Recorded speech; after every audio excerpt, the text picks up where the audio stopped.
Plaidoyer contre la galanterie. Est-ce que vous pouvez répéter plus fort pour ceux qui sont au fond? Plaidoyer contre la galanterie. Contre la galanterie. Contre.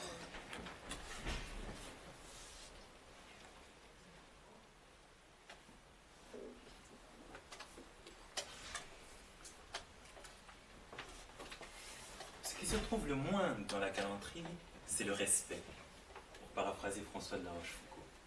Alors, vous me direz, 55% des femmes, c'est-à-dire la majorité des femmes, considèrent que la galanterie est une qualité chez un homme.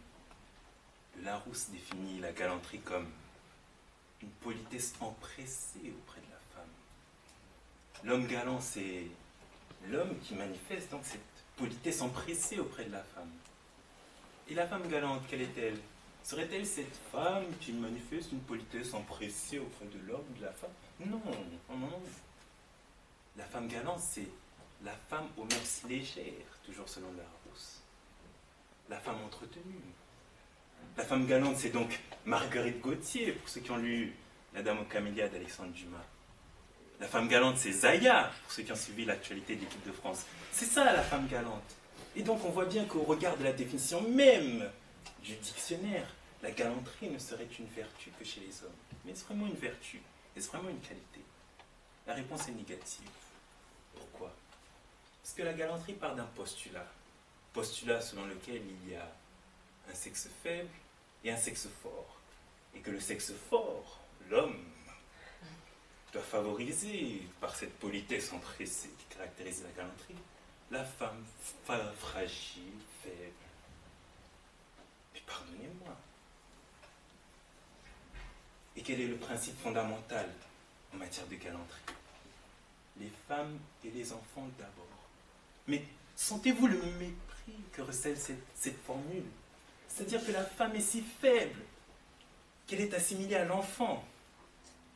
Pardonnez-moi de le dire, pardonnez-moi de le penser. Ça n'est quand même pas d'un goujat que de considérer qu'il n'y a ni sexe faible, ni sexe fort. Il y a des faibles dans chaque sexe, il y a des femmes faibles, j'en conviens. Il y a des hommes faibles. Il y a des femmes, d'un autre côté, robustes, vigoureuses.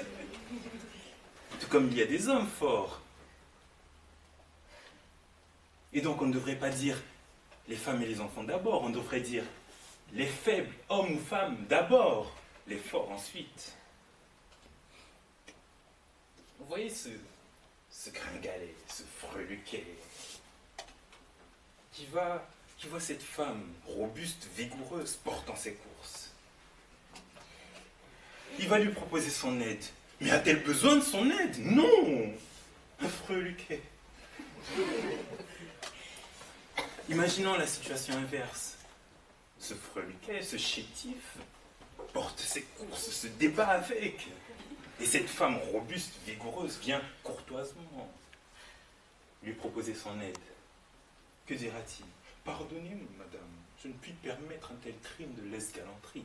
Allons donc, quand même, messieurs les honnêtes hommes.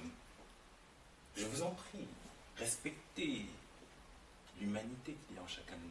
Ne soyez pas galants, soyez courtois avec les hommes comme avec les femmes. Tout comme, mesdames, je vous invite à être courtoises envers les hommes comme les femmes. Rejetez, je vous en prie, cette infamie qu'est la galanterie. Car, je le répète, ce qui se trouve le moins dans la galanterie, c'est le respect. Merci.